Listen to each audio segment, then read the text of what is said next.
Welcome back to Windy City Live. As we continue our commitment to keep the conversation going about race, we want to welcome back SNL cast member and Chicagoan and a very good friend of ours, Chris Redd. Hey, Chris. Hey, what's going on, guys? How y'all doing? Hi, Chris. We're hanging in here. How are you doing during COVID, civil unrest? Where are you? What's happening with you? Yeah, there's a lot going on, man. Pandemics and uprisings and all that. I did my first quarantine experiences solo, pandemic in New York, which was crazy. The walls closing in on you. New York's not a city built to sit in your life. It's meant to be on the go. So that was, I did as long as I could. Now I'm in Mississippi, so there's more space, but I go out way less than I did before. Yeah, as Chicagoans, obviously we're proud of you and proud of your success on SNL. It's very strange for us, for Val and I, doing our show at home. Saw some of the stay-at-home episodes on SNL. That had to be very, very strange because you guys rely on sets and things like that. Yeah, and very talented people who build sets and know how to do it, and camera people who know how to shoot. Like it was a lot of learning on the fly. A lot of us just kind of figuring it out as we go. I was like, this is gonna be so bad, but then by the time you get it together, you've learned all these new things. I learned I can work a camera decently, but I'm a terrible caterer. I was not eating well, not keep myself fed. But you look back and it's like there's a pride to it because you're like, man, I learned a lot to make that work, and we all trusted each other, and then you realize how much you miss your castmates too, and it was a cool experience, man, but it was definitely stressful at the time, though. I mean, I won't show you my little setup here, but learning how to make sure the light is on you right and do all of that.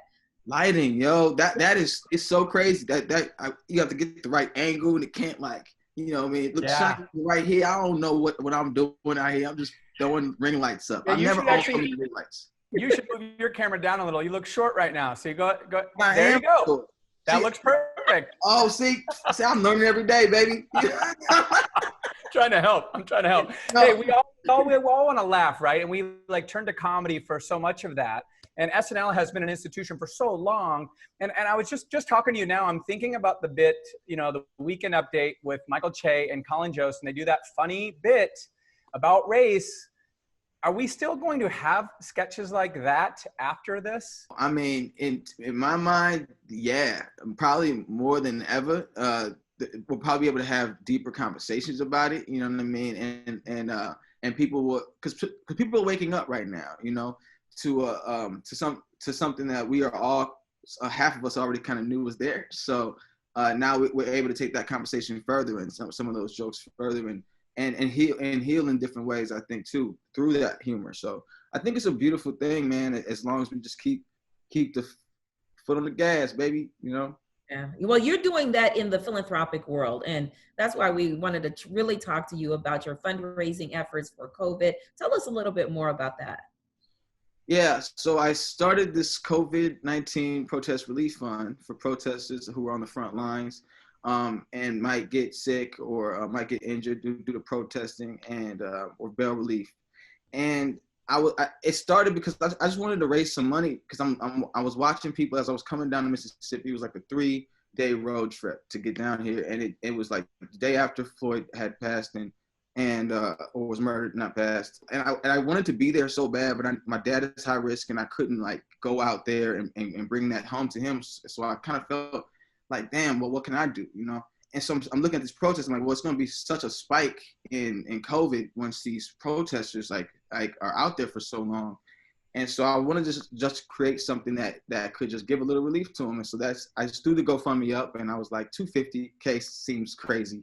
I won't hit that, but I could do something, and maybe it'll signal other people to do more, And then it hit 100,000 in 10 hours, and I was like, oh man, I gotta learn I gotta figure out how I'm gonna get people this money. And so through research for 2 weeks, and my advisors and I have a great team behind me. I connected with a bunch of organizers and a bunch of organizations that I'm working with now to get the money out to protesters who know who's on the front line, who have that infrastructure. And I'm working well with a lot of smaller organizations so I can lift them up. So the website we have now just has those organizations so people can get to know them. and they can go to them to receive the funds. And I'm just going to be a constant resource to those orgs who need it. We did a fundraiser in Chicago, a show in January. And it's been fun for us because we've kind of seen your rise. How great does it feel that your star has risen so you're able to give back so much? It's what I love to do. Charity work's kind of always been a part of my life. And to be able to use that to uplift our communities and to uplift people that's part of what this life is for, you know. Without that, it's a selfish life. If you're living any other way, you got to give back, and so to be able to use that to highlight other people in a meaningful way is just, I don't know, it gets me excited, man. It gets me excited. It's a feeling. You know, Chris, you were recently a part of an open letter about the issues that were happening, have happened at Second City. What do you want to see in terms of change, reform with Second City? I think the purpose of that letter and what I want to see is some real change so that people of color feel as comfortable to create in that space as everybody else. And as I sat on the phone with a bunch of my peers who were on that letter, and we had a 4-hour conversation about it, and sharing stories and what happened to us through generations of people, we had the same stories, and it just didn't feel fair or right that was the case. And we wanted to take the responsibility of just letting this, you know, bringing these people to task of like, yo, you got to make this a comfortable environment for the generations afterwards, so they don't have to have these stories and share these stories, you know.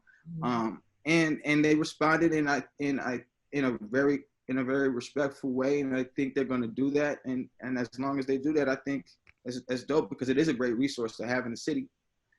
But it definitely has some things it has to work on. Chris, thank you so much for everything you're doing. It is definitely making a difference. Of course, you know, we love you. Can't wait to see you on the other side of the pandemic in person. Yeah, I miss that desk. Can't wait to be sitting on that stool with my legs swinging. Me too. You know, we both fun size. Ain't nothing wrong with that. Packages. That's exactly right. All right. Well, in the meantime, I'm going to go to the kitchen. This is the only good thing about working at home. I'll see you, Chris. Okay. Head to COVID-19 protest. Hey, you wearing shorts? Make sure you head to COVID-19protestrelief.com to help Chris with the cause. And we're going to have more Windy City Live when we come back. Oh, I miss y'all.